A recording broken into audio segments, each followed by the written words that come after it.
From non-physical entities, speaking through Esther Hicks to teach the law of attraction, to a charismatic self-help guru who hospitalized people in a sweat lodge. Arizona authorities are now investigating the deaths of 2 people in a sweat lodge ceremony last week. Each of these spiritual figures captivated the world in their own unique way.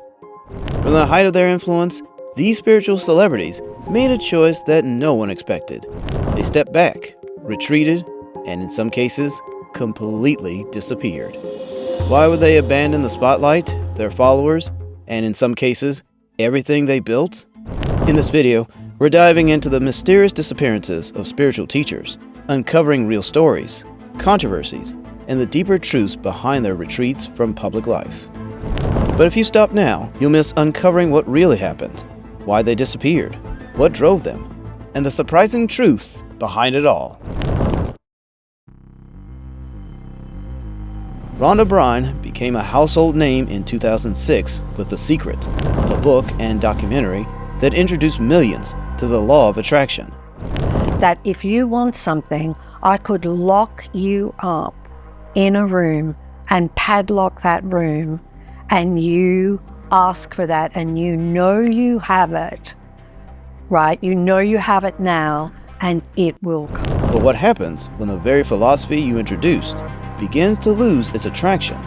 The concept looks simple and profound. Positive thoughts could manifest anything you desired. But did it really deliver on its promises? Or was it just too good to be true? Backed by celebrity endorsements like Oprah Winfrey, Byrne's work changed lives and made her a global icon. At first, her rise seemed unstoppable. The Secret was everywhere. Basically, the message of The Secret is the message that I've been trying to share with the world on my show for the past 21 years. But then something strange happened. Byrne started to fade from the spotlight. Her once dominant presence in the self-help world became quieter, leaving followers with questions.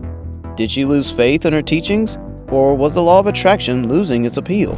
In 2020, Byrne released The Greatest Secret, a follow-up that shifted from manifesting material things to finding inner peace by transcending the mind. And so why would I even want to know the greatest secret? To quote the wonderful late Anthony DeMello, because your life is a mess. But this time, it didn't hit the same way. While The Secret created a movement, her new work barely made a ripple. Why? Had the magic of the law of attraction worn off? For many, the law of attraction promised too much and delivered too little. Skeptics question whether Byrne's retreat was to rethink her message, or was she retreating from criticism? Make no mistake, this is no small business. Byrne's journey raises tough questions. Can any self-help philosophy truly deliver on such big promises? They're part of the scam, or they don't even realize it. That's how good these guys are. What happens when the person who's been your guiding force, both spiritually and personally, suddenly disappears? Relationship with me, and I'm constantly aware of my vibrational relationship to who I really am and what I really want. And what if their absence exposes cracks in everything you believed about their teachings? Esther Hicks, the voice of Abraham, a supposed collective of non-physical entities that inspired millions with the law of attraction, was once untouchable in spiritual circles. Her workshops were electrifying, her books were bestsellers, and her teachings promised that positive thoughts could manifest anything. But what if the true force behind Abraham wasn't as mystical as it seemed? Something changed in 2011, a change so profound it left her followers questioning everything. That was the year her husband and business partner, Jerry Hicks, passed away after battling cancer. Jerry wasn't just a background figure, he was the machine behind the message, the one organizing events, managing logistics, and supporting Esther every step of the way. His death didn't just devastate Esther personally, it shook the very foundation of the Abraham Hicks empire. In a heartfelt letter, Esther wrote, "I know for sure that Jerry will help me in time, release my own personal resistance to physical death, because I will not be able to maintain the resistance and also play easily with him." But this raised an uncomfortable question. If the law of attraction can supposedly manifest health, wealth, and happiness, why couldn't it manifest Jerry's healing? wasn't he the closest to the source of this knowledge? If the teachings were as powerful as claimed, why did they fail when it mattered most? These questions sparked controversy among fans. On a popular Reddit thread discussing Jerry Hicks' death, one commenter questioned, if Jerry had access to Abraham and was a perfect practitioner of LOA, then why did he not heal from this? Why did he lie about it? Why were books not written after his death? And why was it rarely talked about? Another commenter criticized the philosophy itself, calling it a circus act, full of contradictory statements that could be easily debunked. Without Jerry's meticulous management and unwavering support, skeptics argued, the cracks in Esther's teachings became more visible. For some, it reinforced the idea that their work was more about selling books and seminars than offering genuine spiritual transformation. Esther did eventually return to her work. Her tone, however, was noticeably different, more introspective, less exuberant. Her workshops became quieter affairs, and she scaled back her public appearances. Esther's story is polarizing. For some, it's a tale of a spiritual leader navigating profound loss. For others, it's proof that even the most celebrated teachings might crumble under scrutiny. Is the law of attraction as empowering as it claims, or is it just another spiritual sales pitch that falls apart when tested by real life? What if the pursuit of transformation turned deadly, literally? And what if the very leader who promised enlightenment became the cause of unimaginable tragedy?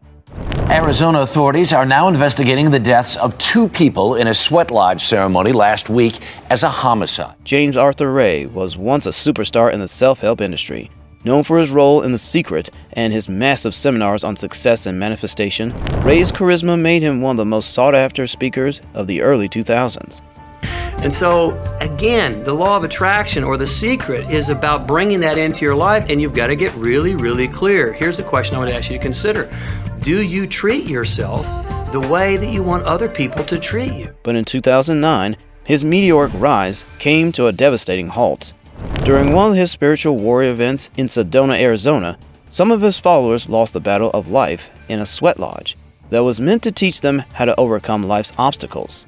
Which should have been an empowering experience, quickly spiraled out of control. The extreme heat became unbearable. Participants vomited, collapsed, and begged for help. 3 people died from heat stroke, and many others were hospitalized. Culmination of Ray's spiritual warrior retreat. It was pitch black inside and extremely hot. When it was over, 2 people were dead, and many others had fallen ill. Witnesses later revealed a chilling narrative. Despite clear warning signs, Ray ignored pleas to stop, prioritizing the event's storyline over the safety of his followers. Was it arrogance, negligence, or both? Ray was convicted of 3 counts of negligent homicide in 2011, serving 2 years in prison. Upon his release, he tried to rebuild his career, rebranding himself as a changed man who had learned from his mistakes.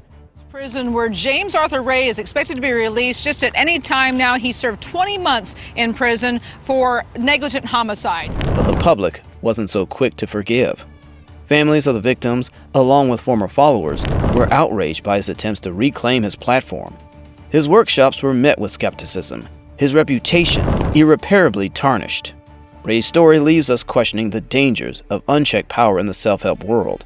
How far is too far when the promise of transformation comes at the ultimate cost? What happens when a teacher's ego overtakes their enlightenment? Andrew Cohen, celebrated as a spiritual visionary, rose to prominence as the founder of Enlighten Next, a community dedicated to evolutionary enlightenment. His fiery, unconventional style drew followers seeking deeper spiritual challenges. Went into this crazy cosmic state. I'd never experienced anything like it since I was 16 years old. But beneath the surface of his groundbreaking movement, darker truths began to emerge. At the height of his influence in the late 1990s and early 2000s, Cohen was everywhere. His books, like Evolutionary Enlightenment, and his magazine, What is Enlightenment, became essential reading for seekers eager to push the boundaries of self-awareness. But by 2013, the cracks in his image became impossible to ignore. Allegations of emotional abuse, financial exploitation, and strict authoritarian control came to light. Former followers accused Cohen of humiliating them enforcing rigid rules, and demanding absolute obedience, all in the name of spiritual growth. How could someone preaching the evolution of consciousness act like a dictator? It was quite common for people to go into catastrophic states of survival. The contradictions couldn't be clearer. Here was a teacher preaching the evolution of consciousness, yet his leadership seemed to devolve into a power struggle. Was this the cost of pursuing enlightenment, or had Cohen's ego overtaken his message? Under the weight of these allegations, Cohen publicly stepped down as a leader in 2013, issuing a formal apology to his followers. He admitted his mistakes, but for many, the damage was irreversible. Enlightened X disbanded, leaving countless followers disillusioned and betrayed. In recent years, Cohen has tried to rebuild his reputation. He's written extensively about his reflections and efforts to atone, even as legal charges against him were dropped in May 2024.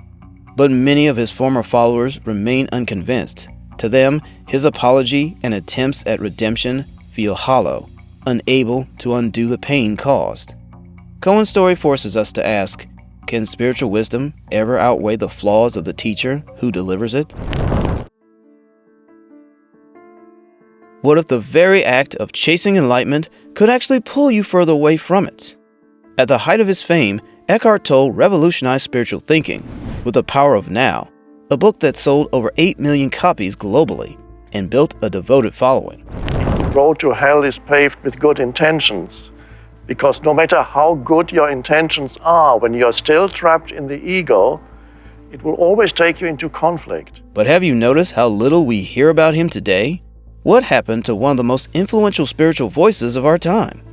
He's still alive, still teaching, but his public presence has faded into a whisper. Why? Did the pressures of fame break him? Or is there something deeper, something he doesn't want us to know? Perhaps the answer lies in his own philosophy. Tolle often spoke about detachment from ego and the dangers of seeking validation. The relentless attention of fame seemed to contradict everything he taught. They've got everything. They've got fame, they've got money, they've got everything. They've got their private jets. They can go anywhere at any moment, can have anything, any pleasure. At the height of his fame, Tolle started to pull away from the spotlight. He stopped doing frequent live events, limited his interviews, and shifted his focus to selective digital appearances. According to Tolle himself, the pressures of fame were deeply at odds with the very thing he preached. In his words, wanting keeps the ego alive much more than having. The ego wants to want more than what it wants to have. And so the shallow satisfaction of having is always replaced by more wanting. Imagine trying to preach detachment from ego while the world clamors for a selfie with you. There's a certain irony in that. Tolle withdrew, not entirely, but just enough to make people wonder if he abandoned his teachings. These days, his primary platforms are the Eckhart Tolle TV website and his YouTube channel. No book tours, no loud announcements, just quiet, consistent teaching. But can you truly teach detachment in a world obsessed with Instagram followers and book sales? Tolle's choice to step back is a reminder that even spiritual leaders need boundaries. Imagine being the global symbol of mindfulness, only to lose your ability to speak entirely.